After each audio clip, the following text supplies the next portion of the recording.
NSE Producciones presenta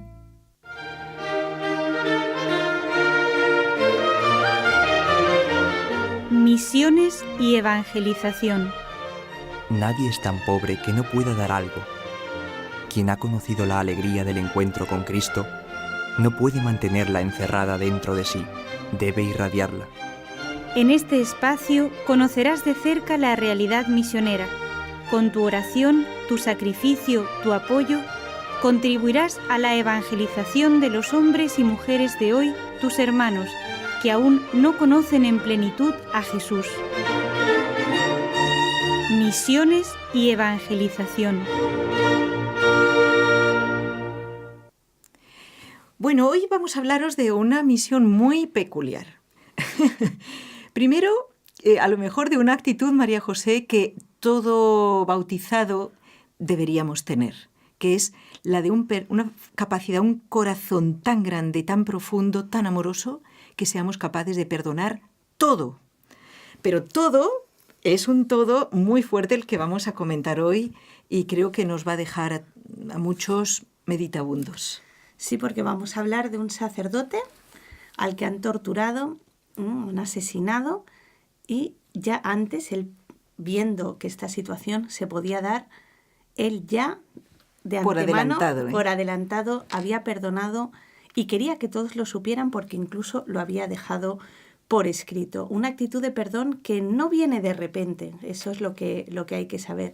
Una actitud de perdón que viene preparada por la vida de este sacerdote que se dedicó a hacer el bien con una característica que todos resaltan, y es que él en cada persona veía a Dios y por eso veía lo bueno obviando lo malo. Resaltaba, dicen que tenía una capacidad increíble para las personas. Él trataba con drogadictos, con prostitutas, trabajaba en las cárceles. Ahora entiendo por qué lo han matado. Claro. También iba contra malos negocios y habría gente que le era muy incómodo. Pues él dice que de todas estas personas tenía una capacidad, solo conocerlas, de ver, ¿no? Lo rescatable, sí, lo hermoso. De cada uno. Claro, y que por eso las amaba. Sí, y que tenía una capacidad de amarlas que todos, incluso el sheriff del condado donde él trabajaba en Estados Unidos, en Georgia, le había advertido, le había dicho, mira, te estás metiendo en problemas, que sepas lo que te estás jugando. Pero él tenía clarísimo que cada una de esas almas era Cristo necesitado, y que él tenía que acudir a su rescate a pesar del peligro. Es una historia preciosa que le implica no solamente a él, sino a su familia, a muchos feligreses y a los propios obispos que están pidiendo que no se castigue tan severamente al asesino de este sacerdote. ¿Han oído? Sí, lo han oído bien. Lo que pide su familia, los obispos, sus feligreses, es que no castiguen a la pena de muerte, que es lo que le espera al que lo ha asesinado, torturado y asesinado a este santo sacerdote. Pero es que para ellos, la memoria de él y la voluntad de él, que era perdonar, y ya lo había avisado de antemano, es sagrada. Vamos con un poco de música, con la ayuda de Raúl García desde el control, a seguir compartiendo la historia del padre que se llamaba Padre Robert, de Estados Unidos.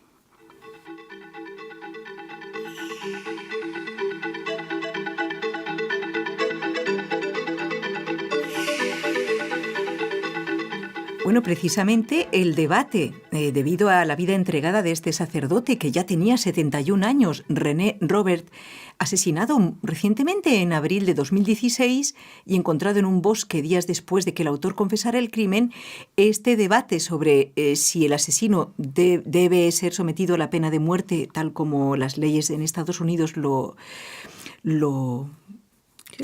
ordenan, o si va a valer este perdón de la misma víctima y de tantas personas que lo están defendiendo.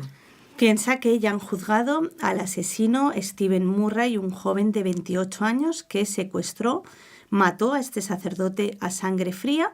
Como tú decías, la Fiscalía ha pedido la pena de muerte, pero le han salido a este joven estos aliados que quieren evitar que tenga que pasar al corredor de la muerte. La Iglesia Católica, tanto de Georgia, que es el estado donde se está juzgando a este joven, como también de Florida, que era donde servía el padre Robert, se han movilizado para salvar la vida del asesino. Es increíble porque han recogido miles de firmas en las misas que han sido presentadas a las puertas de la oficina del fiscal, y adivina por quién, por los propios obispos. Los obispos han sido los encargados de llevar estas firmas pidiendo clemencia para el asesino. Entre estos obispos está el de San Agustín, Felipe Estevez, que es la diócesis en la que estaba incardinado, el padre René Robert. Está el arzobispo también de Atlanta, el obispo de Savannah, y precioso, junto a ellos está también la familia del sacerdote, uniéndose en esta petición de clemencia. Se ve que él, en su vida, este sacerdote, irradiaba tanto este ver a Dios, incluso en las personas más rotas, que también lo hubiera visto en su asesino. No sé si lo conocía antes. De hecho, lo conocía y él le había ayudado, había tratado con él en la cárcel. ¿Ves? Entonces, claro, como él sabía ver en él, en este joven, que podía rescatársele, entonces él nunca hubiera permitido que se le matara, aunque fuera justo. Entonces, toda su familia y los obispos, recordando la memoria de este sacerdote, dicen, no, es que este joven puede todavía cambiar. Esa es la gran esperanza. Cuéntanos más cosas de él, por favor. Bueno, él sabía, como hemos dicho, que podía morir de esta manera, y en 1995, pensando en esta muerte violenta que quizá le esperaba por causa de su apostolado, que en gran medida pues estaba centrado en presos, en expresidiarios, también había trabajado muchísimo con drogadictos, y claro, pues en un mundo pues muy violento, ¿no? Muy complicado. Él quiso firmar lo que él llamó una declaración de vida, y lo hizo ante un notario y también ante un abogado, o sea, de una forma muy seria, para que quedara pues allí este escrito, ¿no? Que fue encontrado tras su muerte por otro sacerdote en el despacho del padre Robert. Y este escrito decía: creo que la pena capital, la pena de muerte, no impide el crimen y que tiene como único propósito la venganza. Por la presente declaro que si muriera como resultado de un crimen violento, solicito que a la persona o personas declaradas culpables de homicidio no estén sujetos a la pena de muerte, no importa lo atroz de su crimen o cuánto haya podido yo sufrir. Claro, esto es imitar a Cristo, Padre, perdónalos porque no saben lo que hacen. Es muy, muy fuerte, como dicen los jóvenes. Vamos a seguir, no quiero perderme ni una miga de este artículo. En cuanto conoció la existencia de este escrito, el obispo de San Agustín escribió al fiscal para que se tuviera en cuenta la voluntad del sacerdote que había muerto. De ahí ha sido la enorme movilización de los católicos ante una muestra de perdón de la víctima a su asesino. Bueno, hay que decir que este escrito del sacerdote asesinado no tiene efecto jurídico, por eso no puede obligar al fiscal a que quite, ¿no?, a que haga clemencia con este preso. Pero los obispos no se rinden, siguen recogiendo firmas y siguen pidiendo, recordemos, los obispos y también la familia del sacerdote junto a muchos feligreses están pidiendo clemencia. Cuidado, porque no quieren decir que Stephen Murray es inocente del crimen. Nada. No, dicen así: si es declarado culpable, el señor Murray merece una pena por el asesinato brutal del padre René, por supuesto. Pero la imposición de la pena de muerte solamente sirve para perpetuar un ciclo de violencia. Esto es lo que ellos no quieren. Claro, recordemos que ha habido casos de personas que estando en la cárcel, y los hemos contado en este programa, ¿no? Ese terrorista, por ejemplo, recuerdas, peruano, que gracias a una notita de Juan Pablo II había asesinado, no recuerdo a cuántas, pero a muchas personas, se convirtió en un agente pastoral que ha hecho tantísimo bien creando grupos de oración dentro de la prisión, y él ha estado en la cárcel. Nadie dice, no, este hombre por ser terrorista pues no merece ninguna pena. Claro, él tiene que de alguna manera pagar lo que ha hecho, pero dándole la oportunidad de este tiempo, ¿no? Que claro, pueda de cambiar mejorar, de vida, por claro, que se supuesto. pueda convertir, que es lo que al final el padre René Robert es lo que buscaba, ¿no? Uh-huh. Como el caso de Chelis, que habíamos contado también en un programa, que fue cabecilla de la banda terrorista ETA en España, y tras años de cautiverio, que además tenía como para 90 o más de 100 años, no me acuerdo, bueno, muchos años de prisión por haber asesinado a muchos y haber también pensado fríamente muchos crímenes, y en la cárcel, con la ayuda de un sacerdote, se convierte. Y claro, y ahora está haciendo muchísimo bien y pidiendo perdón. Entonces, vamos a seguir un poco y vamos a ver que precisamente uno de los que mejor conocía al sacerdote era otro padre, el padre Edward Rowney.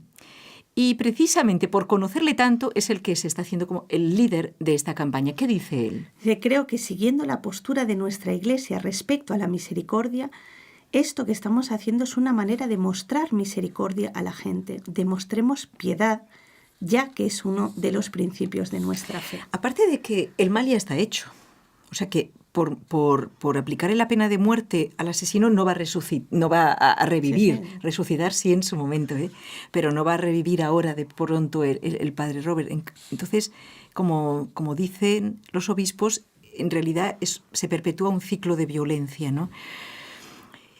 Vamos a recordar que este padre había dejado escrito en su declaración de vida que ya prácticamente él se daba cuenta de cómo iba a terminar su vida, teniendo en cuenta en qué ambientes trabajaba, era muy consciente del riesgo que corría, lo asumía y gracias a su trato con presos y drogadictos conoció al sheriff precisamente con el que tuvo una gran amistad, qué bonito, intentando reinsertar a estas personas. El mismo sheriff es el que cuenta que al sacerdote no le importaba el peligro, que lo único que le importaba era hacer lo que Dios le pedía, lo que él sentía que Dios le pedía. Y cuenta, dice, fue por ahí ayudando a la gente por la que todos los demás ya se habían dado por vencidos. Imagínate, qué bonito, dice, prostitutas, presos, drogadictos. Cuando yo le advertí me dijo, estoy haciendo lo que Dios me está diciendo que haga. Así que yo, pues le dice el sheriff, ya no tenía más argumentos para convencerle y que realmente cuenta, ¿no? El sheriff que este sacerdote murió haciendo lo que amaba. Haciendo el bien, imitando a Jesús. De hecho, volvemos a reiterar que el padre Robert conocía a su asesino. Bueno, no sabía que era él el que le iba a asesinar, aunque seguramente a lo mejor le había amenazado, ¿no? Y se esperaba algo. Stephen Murray, al que había atendido en prisión. Y precisamente había salido de la cárcel pocos días antes de matar al sacerdote. No sé si quieres seguir comentando lo que el obispo Estevez dice de él. Una vez más, lo mismo que comentábamos, dice el obispo, el padre René era un servidor humilde y generoso de nuestro Señor. Compartió sus muchos dones con la comunidad, primero en la pastoral de las personas sordas, también con los pobres y con las personas que habían acabado su vida en la prisión. Él tuvo mucha fe, puso su fe en acción a través de las obras corporales y espirituales de misericordia. Dice, para aquellos a los que atendió, el padre René será recordado siempre por su bondad y su amor sin límites para con ellos. Siempre vio lo bueno en las personas a las que servía para recordarles a cada uno que Dios los creó para ser grandes, que los creó con un propósito noble.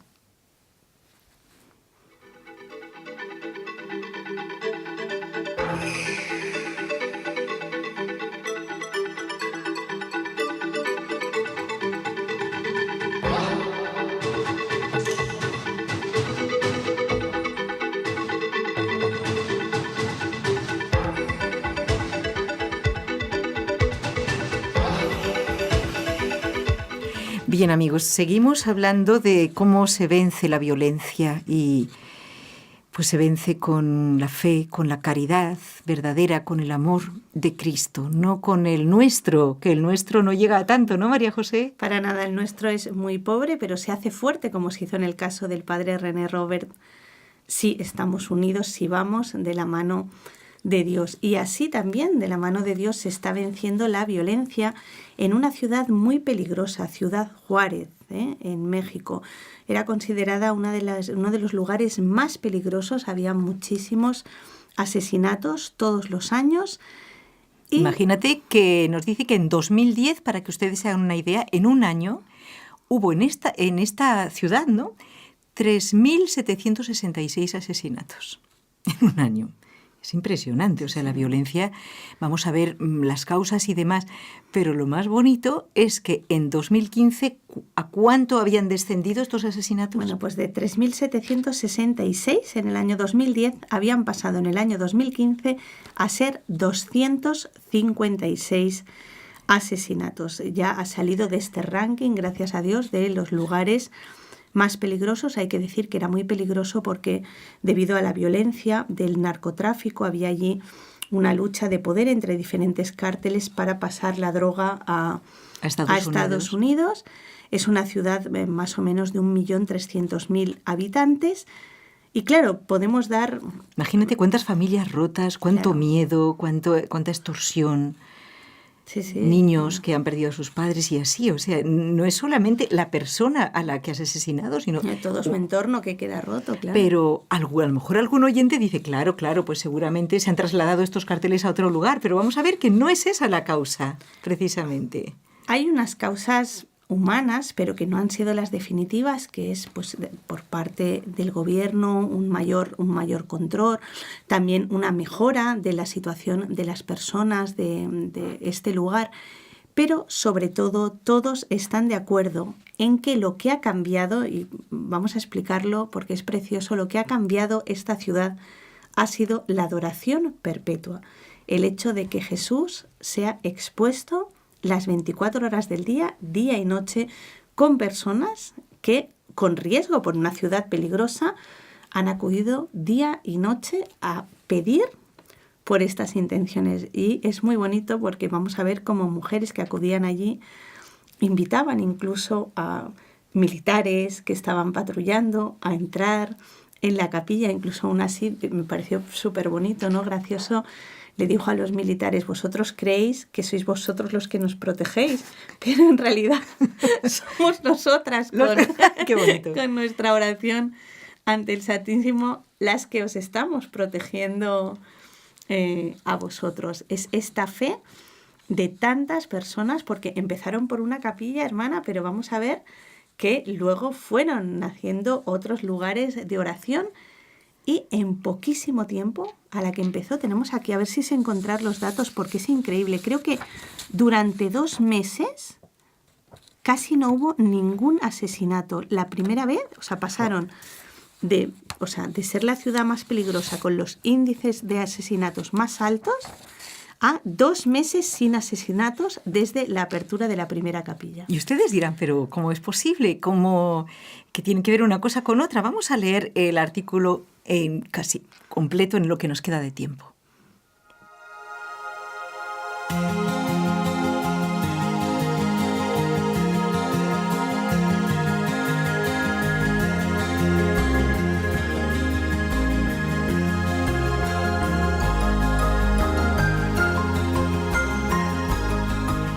Bien, vamos a ver lo que el padre Hilleman explica sobre la situación de esta ciudad Juárez, donde los cárteles tan famosos de Juárez y Sinaloa pues estaban ejerciendo una violencia imparable. Él ha recordado que los párrocos contaban que no se acababa la guerra porque un grupo de militares estaban con un grupo de narcos y los policías estaban con el otro grupo. Imagínense. Mataban a la gente, quemaban las casas para que se fueran, para disputarse la ciudad. ¿Qué ocurrió entonces? Bueno, pues imagínate cómo vivían. Haciendo la división, morían 40 personas por día en esta ciudad. Claro, y luego venganza sin fin.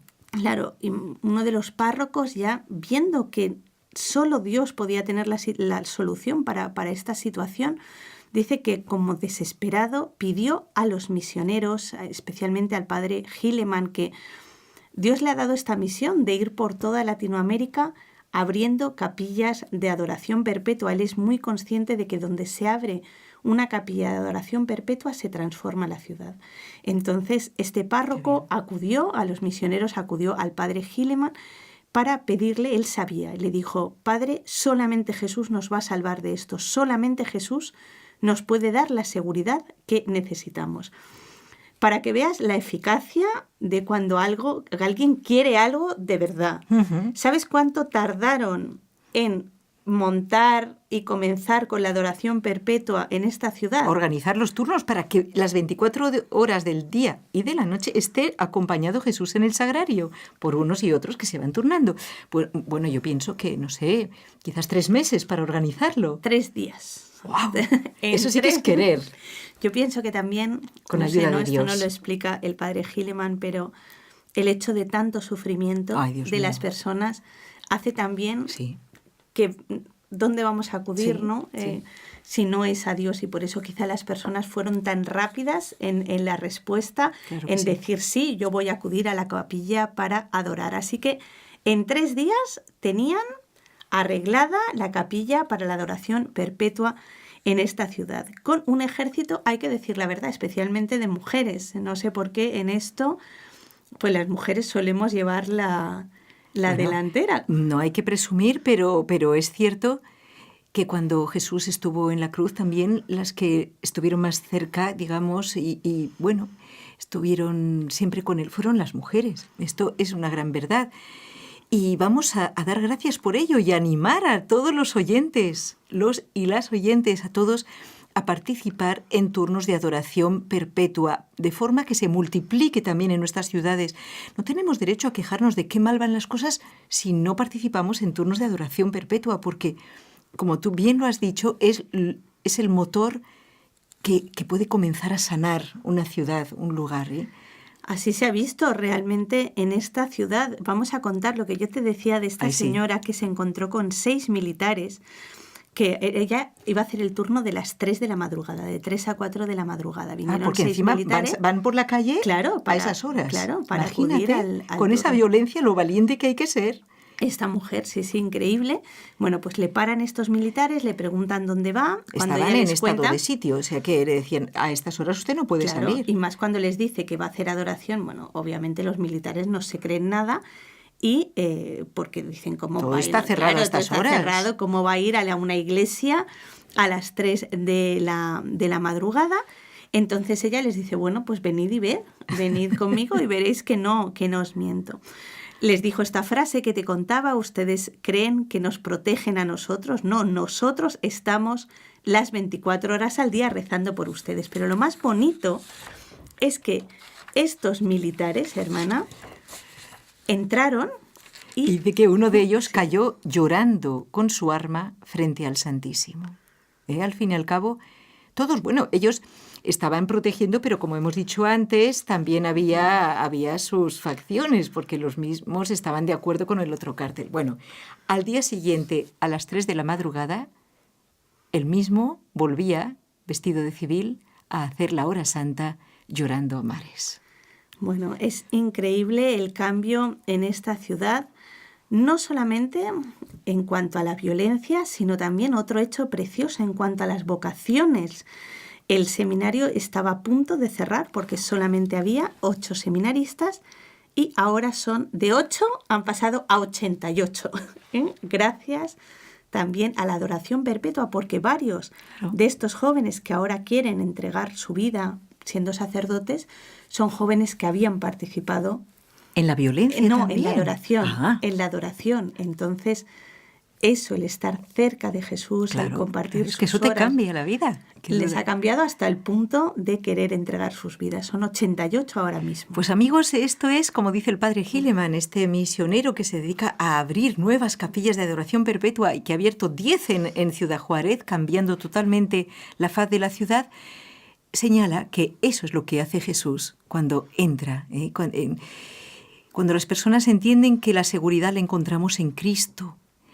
Por eso también destaca cuando le preguntan si esto ha sido un milagro, ¿qué dice él? Que los milagros más grandes ocurren en la madrugada. ¿Por qué? Delante del Santísimo, porque dice que es cuando estás más tranquilo, cuando escuchas mejor a Dios. la mente está calmada y estás allí en la adoración, tu corazón está allí solo para Dios. Y el Padre Gilema nos recuerda, si tú eres generoso con Jesús, Él es 1000 veces más generoso contigo. Bueno, María José, muchísimas gracias por traernos estos testimonios de la adoración. Estoy segura que muchos de ustedes van a querer, a raíz de este programa, participar. Y por favor, infórmense en su ciudad, en su pueblo. Y si no, con el sacerdote de su parroquia, anímenlo a poner en marcha, y aunque sea para contrarrestar el mal que exista en esa parroquia o para conseguir vocaciones. Algo precioso, pero se necesita nuestro apoyo, ¿no vale? Como tú decías, y esto creo que ha de quedar como mensaje de este programa, no vale solo quejarse. No vale. sirve de nada. Nosotros debemos apoyar, el párroco no puede hacerlo sin nuestra ayuda. Claro, yo me ofrezco, padre. Mire, y yo creo que si lo hacemos... Mire, yo tengo un pequeño grupo de personas que podrían venir y vamos a ver, ya verá cómo lo organizamos. Vamos a empezar por unas horas, luego claro, vamos ampliando. Totalmente. Esas buenas ideas. Ya ven, si allí lo consiguieron en Ciudad Juárez en 3 días, aunque nosotros tardemos un poquito más, vale la pena. Bueno, gracias, María José. Este ha sido un programa sorpresa para mí y de verdad que me ha encantado.